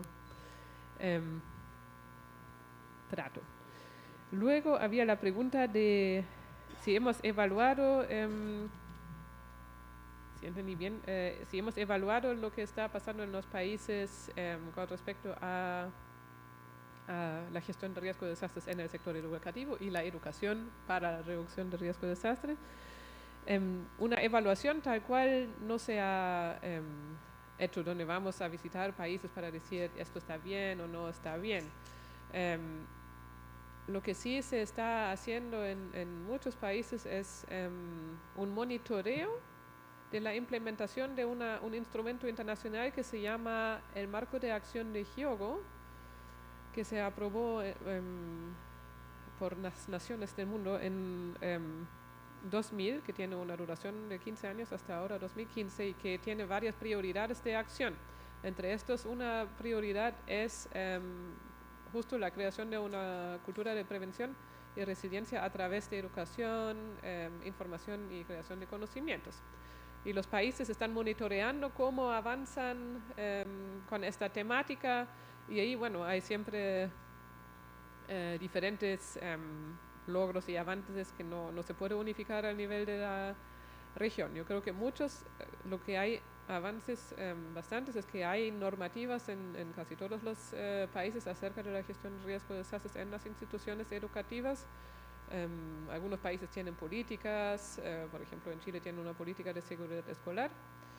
Luego la mayoría de los países también tienen normativas y reglas a través de las cuales se recomienda a las escuelas de tener un plan de gestión de riesgo de desastres escolar, pero lo que siempre es el problema que muchas normativas no necesariamente llegan a la práctica, ¿no? Y esto es lo que a lo mejor es todavía una brecha que hay que cerrar. Luego había una pregunta de personas que están fuera del sistema formal. Claro, como ahora yo me enfoqué en mi presentación en el sistema formal porque era el tema de la mesa, pero obviamente está pasando bastante en la educación no formal y informal, y es muy importante lo que dice usted, ¿no? Como hay muchas personas que no están en la escuela, no aprenden lo que se enseña ahí y cómo llegan ellos a la información que se tiene que llegar a las comunidades, ¿no? Está todo muy bien de tener un muy buen sistema de alerta, etcétera. Si las personas no saben cómo funciona o de qué se trata no va a servir, ¿no? Ahí se ve un trabajo interesante que están llevando a cabo muchas veces los organismos rectores en cada país a cargo de la gestión de riesgo de desastres, ¿no? Como aquí en Perú hay el INDECIA, el CENEPRED, en Chile hay UNEMI, en Colombia hay la Unidad Nacional de Gestión de Riesgo de Desastres, etcétera. Estas instituciones normalmente tienen programas de extensión hacia la comunidad, tienen programas de difusión de información, que de cierta manera obviamente siempre pueden ampliarse y extenderse para llegar a más personas, ¿no? Pero sí hay conciencia de esta problemática y se están tomando medidas. Luego había una pregunta, si me acuerdo bien, como en mi país se está haciendo, incluyendo esto en el tema en el currículum. Yo soy de Alemania y realmente no he estudiado, no sé cómo es en Alemania. No tengo ni idea. Lo que presenté yo, como cuando estábamos justo viendo esta tabla como la pregunta se refirió, si me acuerdo bien, a esta tablita donde vimos los conocimientos, las habilidades y las actitudes. Esta información se basa en estudios que se hicieron en 30 países, como esto sí se está haciendo a través del currículum.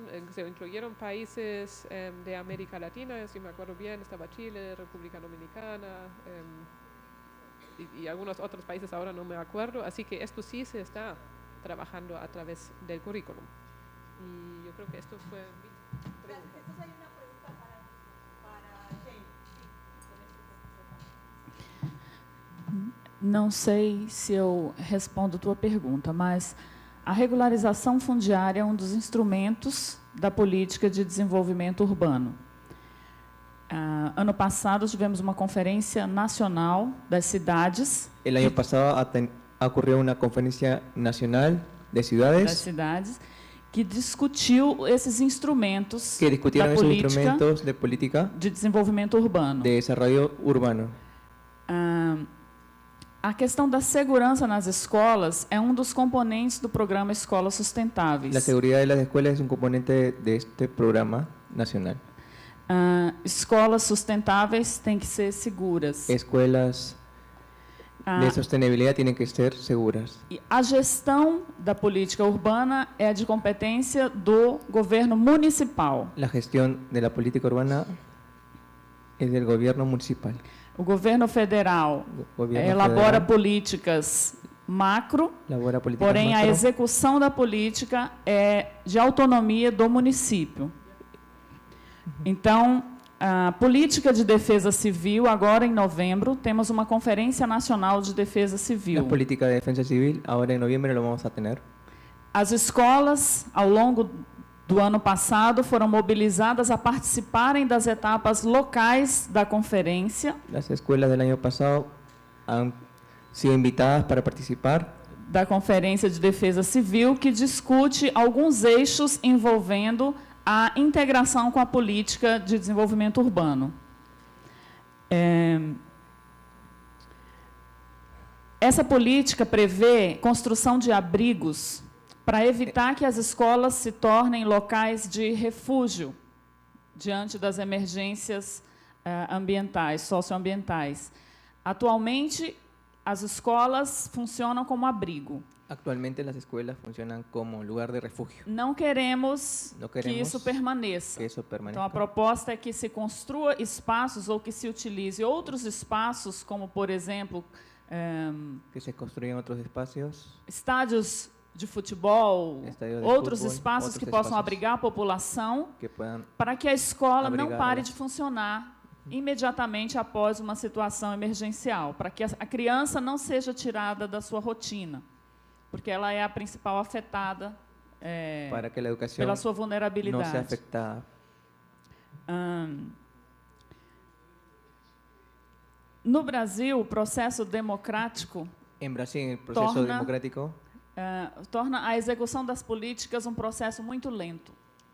Muitas vezes, quando uma lei é aprovada, a realidade já mudou. A realidade é diferente. Mas a participação social é muito importante para cobrar. Pero a participação social é muito importante para dos gestores públicos as mudanças necessárias. Para que la gestión pública cambie necesariamente. Atendí. Para que la población pueda cobrar. Isso. A los gestores de política. Gracias.